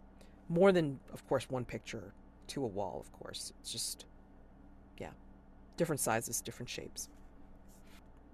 Are there any paintings that instinctively kind of catch Whitmore's eye, either because the subject matter of the painting itself is moving, or one Information that move, please. sounds good? You want to do sensitivity or reason? I give you the choice. It's reason. Whitmore came here from a place of irrationality, and I think he's examining each of these paintings not because they're supernatural, but because there's a reason that they're here. Okay. These Okay. paintings have to have some kind of clue. Okay. That is a 9. I think as you enter into the gallery again, there's all sorts of pictures that are here. Maybe on the far wall, one of the pictures like really catches your eye, and it is of nymphs and fairies and um, all different like cherubs of sorts, like kind of congregating around this cave entrance. And you see a few of them attending this beautiful woman, of course in the style of this period. It's like they're pretty much half naked or all naked, and she seems to be languidly either getting up or starting to lay down. And again, some of these attendants are draping like either blankets or cloaks on her. and it's just drawing your eye because the figures in this painting seem to move a little bit. And as you're approaching and you're looking very closely at it, there's this gentleman that comes in your peripheral vision and says, "I find it some of my best work." Yes, she's beautiful, isn't she? So beautiful. That she is. Does she or the piece have a name? A name. Yes. I have a name. Richard Dade. I'm a painter. I painted that. Whitmore would, at this point, at the fact that he can't remember his own name, turn to look at him. Is he wearing a mask Oh no. over his face? So he's just a confused man with a face. Confused man. I mean, like, he's dressed in shabby clothing. He's dressed in a suit that looks like, it was kind of hastily given to him to wear. But you see his hands. They're very raggedy and kind of dirty. Partly because of paint, but partly because of, like, unkemptness. How to say. There's an indicator that he's been in confinement for quite some time.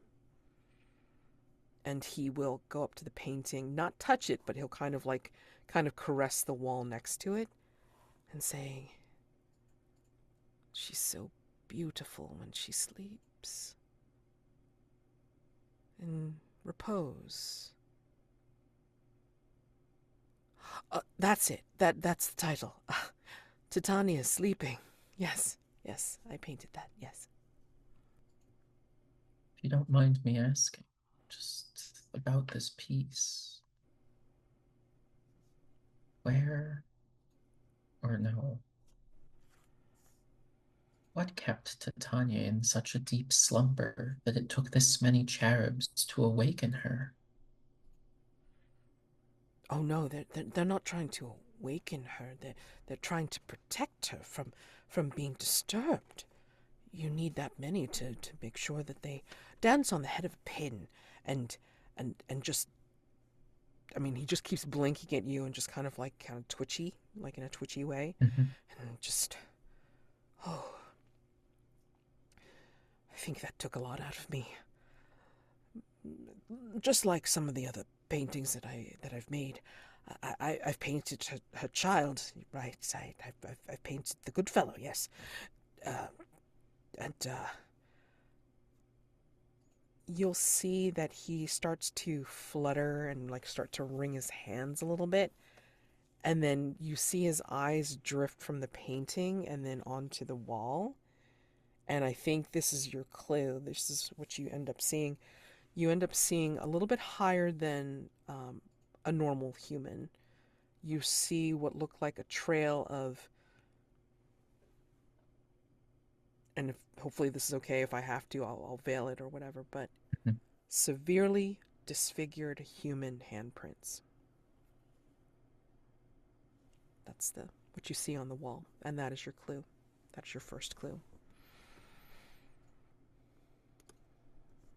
Sorry, I didn't put something in the threat tab. That was me. That was the question. Okay. And just for my own sake, do the handprints look like they're prints of blood or paint or mud? You can't tell from this distance.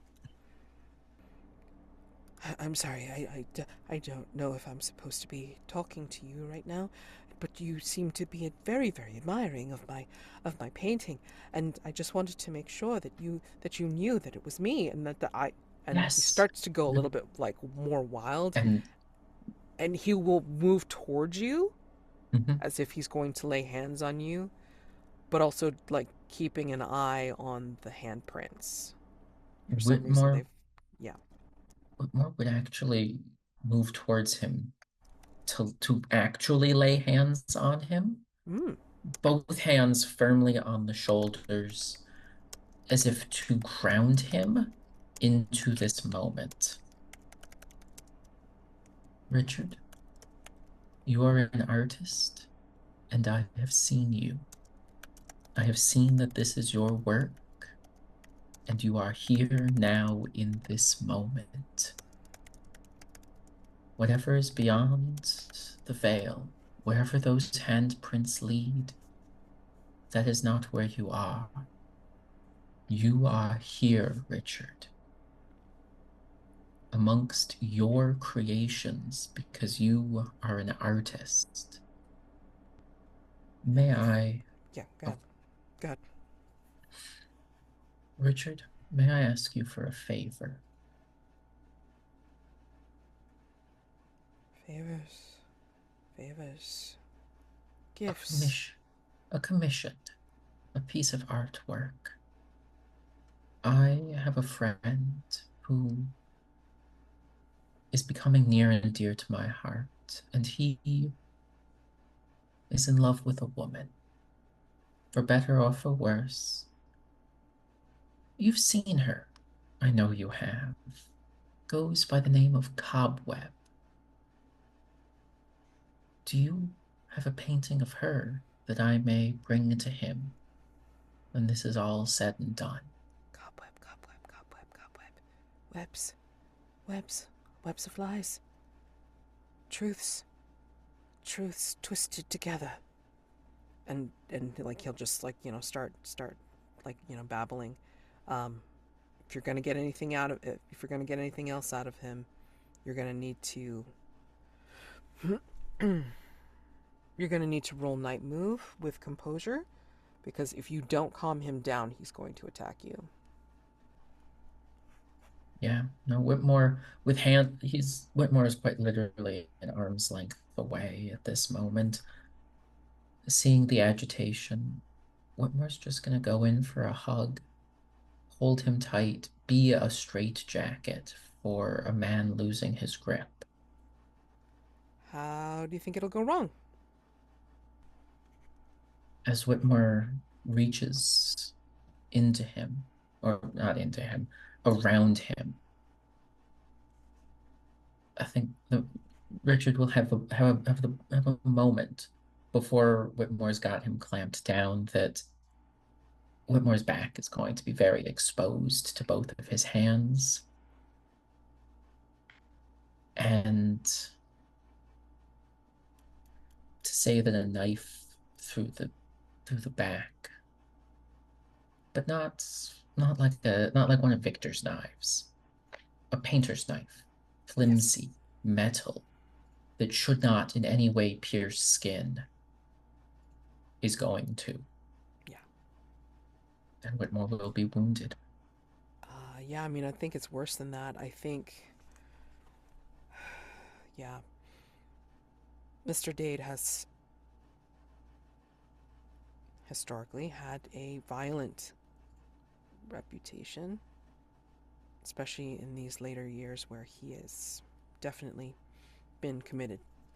And so, therefore, he has something much sharper than a palette knife.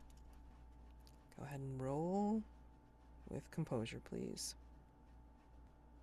That's a 10. Okay. We'll come back and resolve that in a second. All right, let me go over to Victor. Victor, you have run up to the second floor to see where Peas Blossom might have gone with the Queen. And you are going down this darkened hallway. The shadows are shifting. I think so much so that perhaps the weight of the darkness feels like velvet curtains. When you come out of this darkness, you see the bone white of what looks like a crown. A familiar crown to you. And you see the face turned away, but slowly moving towards you, It's almost like going from like something that's like 9 feet above and then like kind of dwindling down slowly into something more human sized. You kiss the king in shadows. What is the face that turns to you here in this place? Is this a different face from Queen Victoria, or is it because something is just kind of showing up? Oh, this is basically like the the king in what you see is the king in shadows crown, Mm-hmm. and then like again dwindling down into a more human Gotcha. shape. But I mean, since you kissed him, it's like what face did you see? Um, I think the face Victor saw was kind of um, like almost like negative, like space. It was Hmm. just like pure, um, darkness with within that darkness, like eyes opened and like a mouth was formed. Um, it's not like smoky or anything. It's just Hmm. straight. If darkness had like a features to it. That mouth, that indication of facial features, kind of comes out of the darkness as if he's being slowly formed upon recognizing you. And you hear a deep stentorian growl.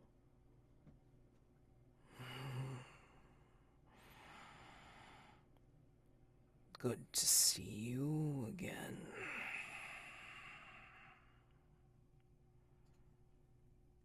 Did everyone get an invite to this? Of course, we bear witness to triumph. Hmm. I, like my opposite, are here to see whether she rises or falls. I thought you were from somewhere else, but are you also fey in nature? What is nature? What is nurtured? You are both. It is in your nature to hunt someone, some things like us. But yet you were nurtured into having knowledge. It is as I see in your kinswoman. It is as I see in your families. So you, much like the man in the sun mask, are just here to bear witness. No other um purpose besides that. If the darkness could shrug, it would. Hmm. Just kind of get like this pause of like thinking about it, and the king in shadows will be like, perhaps we revel in Hmm. her celebration. Perhaps she has a need of a cast of Hmm. characters to fill her play, her show.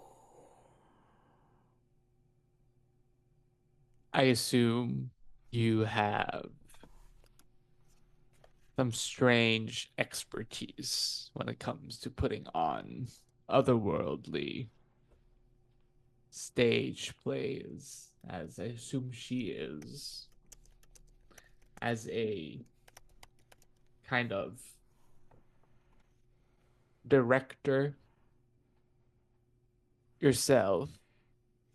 Do you have any idea of what's coming next? Contemplates. Even if I did, which I'm not saying I do. Why would I tell you, little human?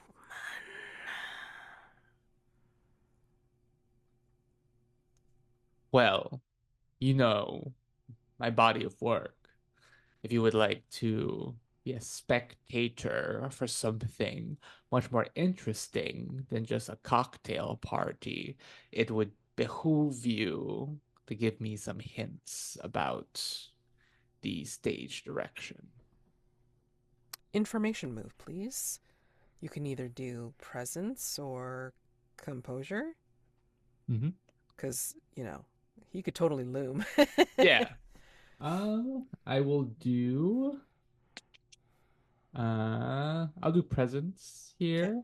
sure. Um I think just to emphasize the something more interesting than just that. Like I think as he says that he will put on his small purple circular sunglasses to look extra cool for the King in Shadows.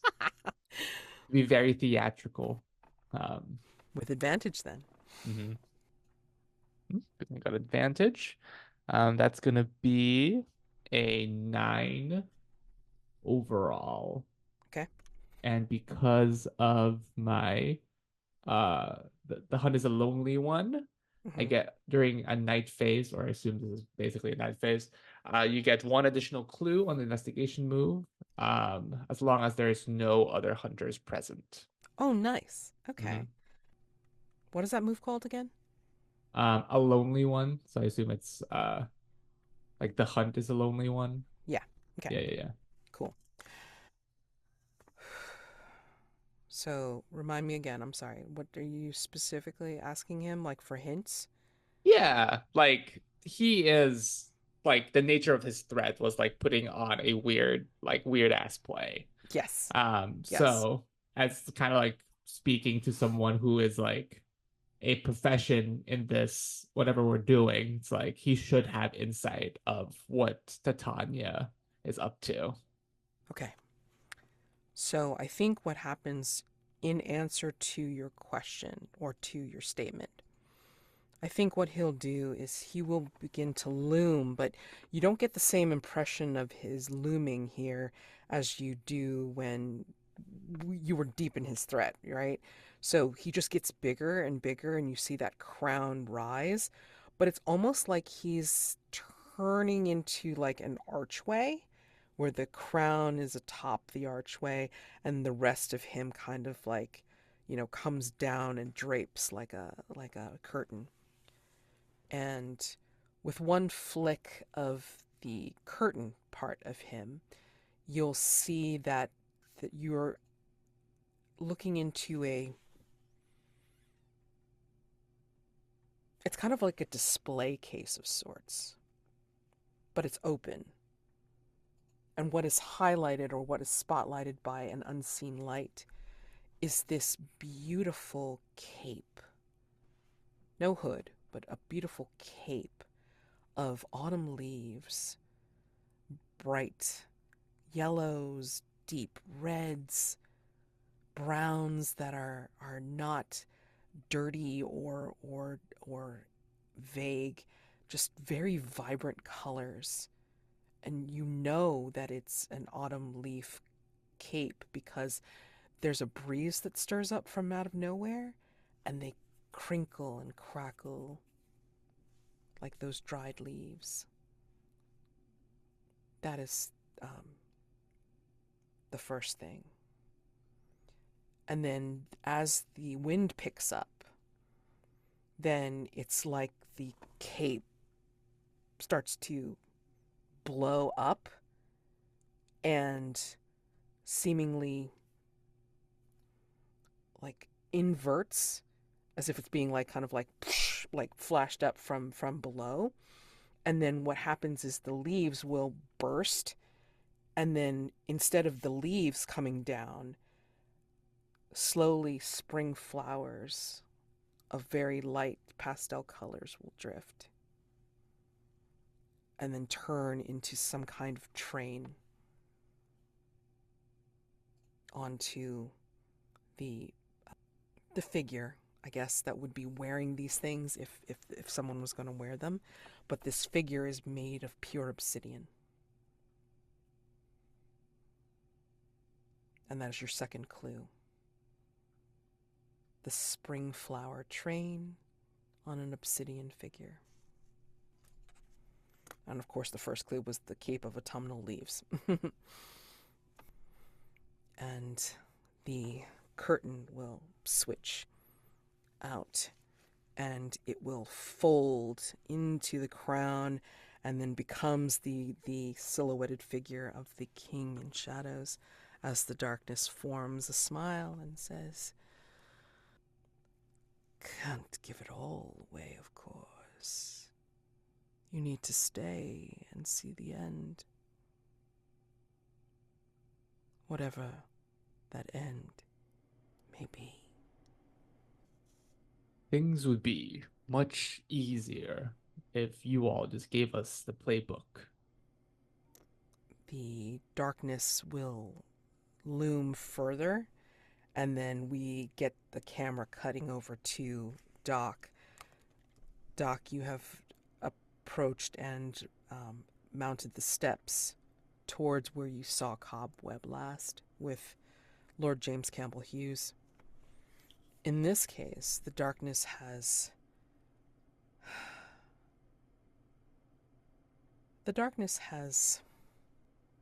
turned into different hallways, and it moves. It is like as if the walls are kind of like shifting back and forth, creating these hallways within hallways, and you're not getting your bearings, but you are getting the scent of cobweb. Maybe as a wall shifts, like you're there she is, or as it shifts again, it's like, oh, there she is. And you're following your nose, basically. Because you can't see anything. I mean, like, again, you see dark walls just shifting and moving. Mm-hmm. And I think when you come out of this particular hallway, you will see that it is turned into a lab of sorts. And the tables are pristine. There's nothing on them.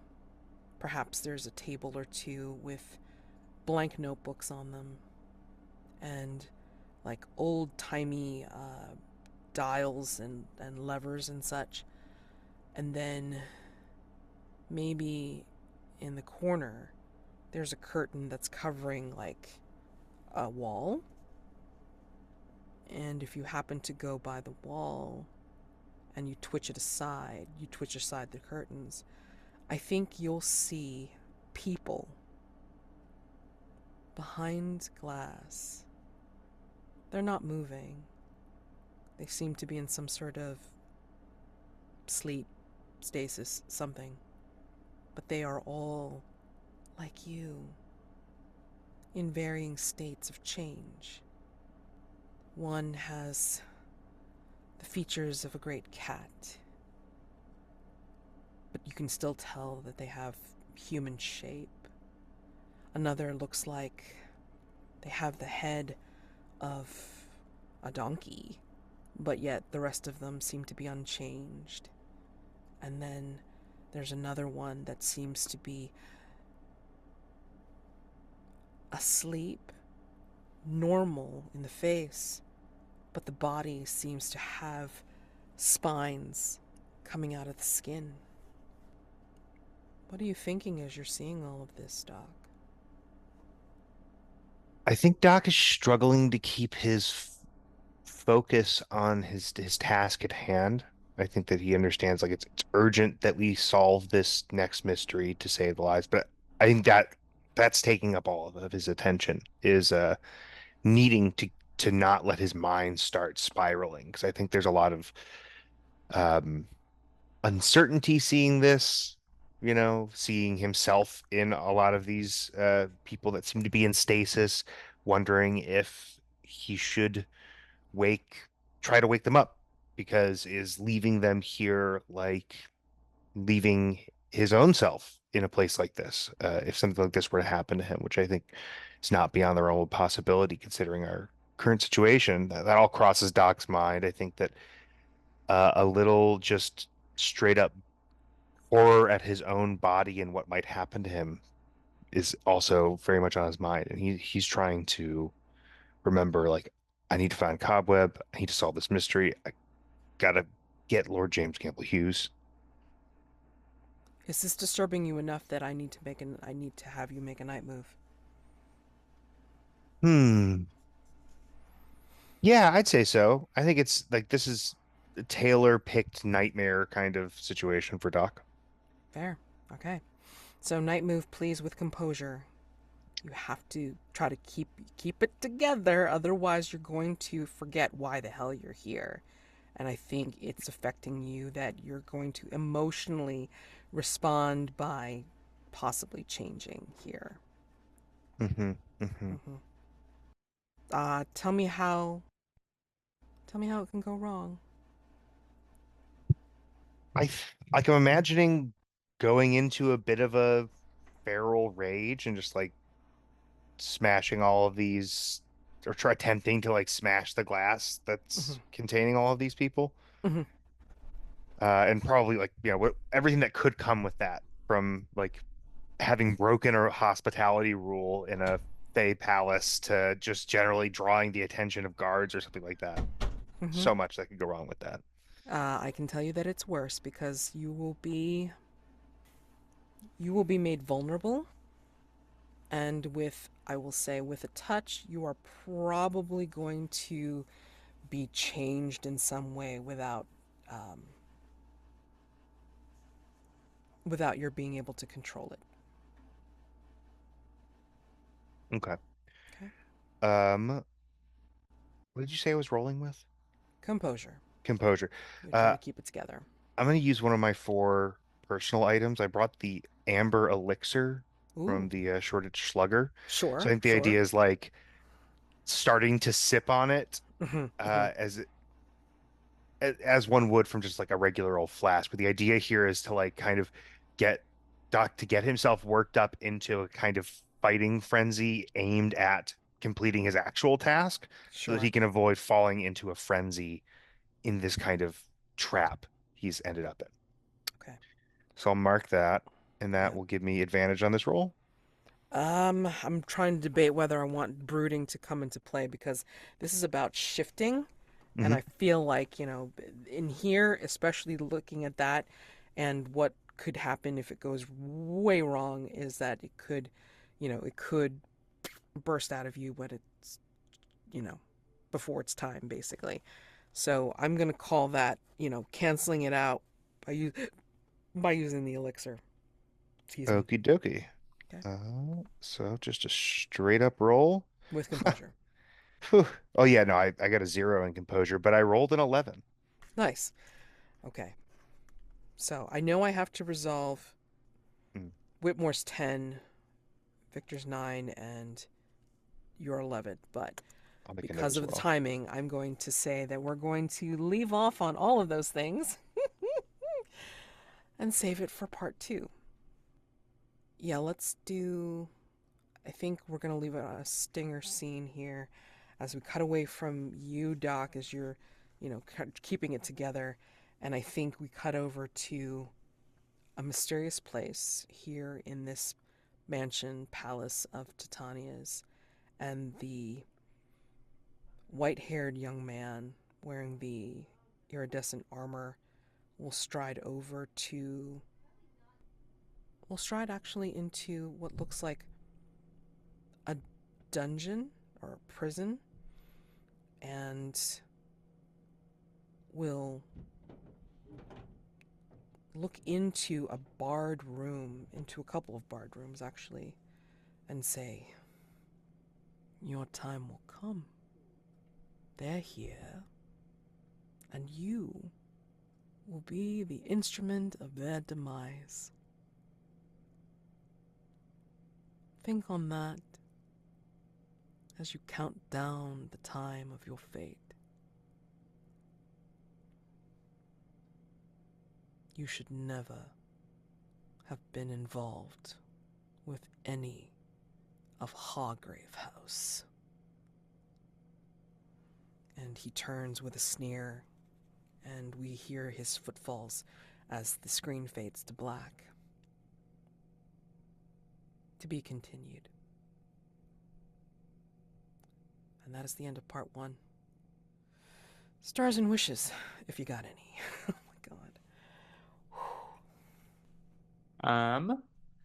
For stars, I'll say star to Whitmore and Doc, because it's really clear how like like being part of Hargrave House has really changed them, with Doc having that whole like bad dreams and like dark circles under their eyes, and Whitmore just asking Victor, it's like, does it get any better than this? And Victor's being like, no, it doesn't. It doesn't feel good to do what we do. And him just being like resigned to it in a way. It was really cool to see where these characters have ended up from where we know they've like started before. And like not like if the whole team was like Victor, who this is just like a normal day for him, then it would be much less interesting. But because we have that back and forth, it's a better dynamic for the group as a whole. So that's really cool to see.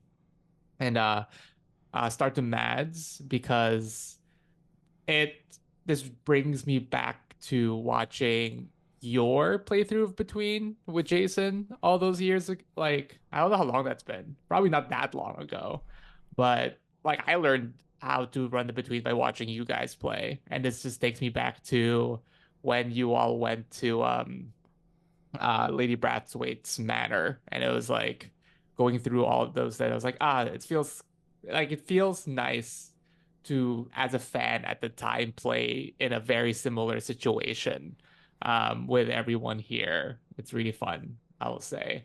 And wishes for next time. Um, yeah, I'm just interested to see where like Whitmore and Doc end up with all of this. Because as character, like not just as a game, but as characters, you two really feel like you're coming through like climaxes in your arcs, and seeing where you decide to leave them will be really cool to see. Just general wishes just to see that. And also like as a person who just um like I don't like if you've ever played an RPG and you're like, oh, I saved all my health potions at the end and never got to use them. I just want to use the things we've gotten already at some point, because it'll be not really a disappointment, but it'll be like, oh, we had the thing. So like I know it's gonna happen, but just like as a wish to myself, just use like the Eternal Man if it comes up. That's just like one of the like things that happens all the time in between games, where like you get to the final thing and like you never get to use one of the cool things we got from like one of the previous threats. Um, so yeah, that's just like a cool one that doesn't get used. I hope it gets used. And yeah, that's it for me. The shiniest and goldest of stars to Mads, because, and this wasn't in recording or even when Paul or Bob were here, but in that like couple minutes pre-session, you were concerned about how this would go. And everything that you've described has taken whatever expectations I had for this finale and turned it up to 11 isn't high enough. It's gotten darker. It's gotten more reminiscent of past threats. We've brought back so many characters that I was even confused as to which threat Richard Dad came from. And he's just a normal dude for this threat. And that's normal in quotes, yes, but that just goes to show how well crafted this first half has been, and I cannot wait to see what the second is. And star to Paul for confronting the king in shadows in a way that someone who knows exactly what's going on but is still cautious of it is delightful. And I suppose a star to Bob for, oh God, so many things this evening. But the fear you had of that ordinary, if anything could be ordinary, of the invitation really highlighted what Doc's gone through and the sort of knife's edge that we're all kind of sitting on, and it was great. Oh my God, it was great. And wishes, yeah, much like with Paul, your wish, I'd like to find the right moment to burst in for my person Friday. Haven't gotten a chance to use that one, and I need to. Absolutely need to. It's already been acknowledged, but star again for the scene between Victor and Whitmore at the start of this session. That was, I mean, I, I'm still unsure how to like coalesce all of the different storylines and moments into some kind of thing that feels like it carries the weight of a conclusion for my individual character, right? And I came into this session kind of muddled in that, and knowing that because this isn't a book that I'm writing, it is a story I'm telling with friends, that I was going to be okay with it, right? I was going to roll with it and we're going to get where we're going to get. And then you two, my other fellow players, open up with just like the perfect version of that and do a scene that immediately paints the very air, which is like, this is a conclusion. We are considering things. We are like talking about what will all of this be. It was so perfect. It was really well done. It wasn't like overdone. It felt perfect. It was great. Big stars for both of you. And then Mads, it's been said, but yeah, this whole episode just like cranked up past 11. That reveal of Queen Victoria and Lord James Campbell Hughes when the back of the letter started to bleed the ink, the guest list. I mean, I hope I was unmuted when I attempted to like, because there was that really long pause because none of us knew what the hell to do with that. And I think I made like a buh sound. And that was, I hope that's on audio because that's real. That's real as hell. That was my actual reaction. So yeah, lots of stars, lots of opportunities for those. My wish, I'll keep it simple. I want to get to Cobweb. I think that'll be a fun scene. Um, so yeah, that's my wish. I want to get to Cobweb. I mean, I know it was a slow burn, and I know I've been very much a slow burn for this whole entire campaign, but uh, I uh, I was really worried, you know, and I mean, I'm glad that you guys got the vibes of like, oh, more than 11. All right, great, because it's like that's what I was hoping for because, this is a very, very dire situation that you're finding yourselves in. It's like, she's like she knows she wants to get her revenge. She's got her culmination in sight. And now it's up to you guys to try and race the clock and then figure out where she's going to do this to try and stop her. So that is the resolution of the threat. It's like, um, resolve the threat by thwarting her plans and preventing the takedown of the worlds. um, and I don't know if you noticed, Paul, but I was incorporating some details from the Beast. So yeah, definitely in here, and we will see more of this mysterious person involved, as well as some other people, because again, I'm trying to see if I can engage all of the wishes and then try to give you guys a satisfying ending. I mean, you're going to make the ending no matter what. It doesn't matter. But I mean, like, just to give you the tools. There we go. The tools to be able to do so. And if you remember, or if you have something that comes up in between, um in between now and the next session that you want to bring in, whether it be something that you're aiming for with one of the threat moves, as Paul said, with like using Eternal Man, for instance. If you think of something like, oh, I want to do this, then please let me know before next session, and it's like I can definitely pivot and incorporate and do all the things, because again, I want you guys to really be satisfied with how you're going to resolve this threat once you um, get all the clues that you want. I mean, again, but just like anything else, you can get more than 4. That is not a big deal. But you have to come up with a theory and roll on it. So that will be fun. Can't wait to see it, especially with some of these clues that I have on deck. So yeah, I am very, very excited. My wish is, again, for you guys to have an awesome blowout. Even more dynamite. An awesome blowout for part 2, and we'll see. We'll see how this goes. I'm betting the epilogues will be fantastic. It'll be great. And if not, then that's partially on me, because I'm like, oh no, we didn't stick it. We didn't stick the landing. Shit. But I look forward to it, no matter what. I can't wait.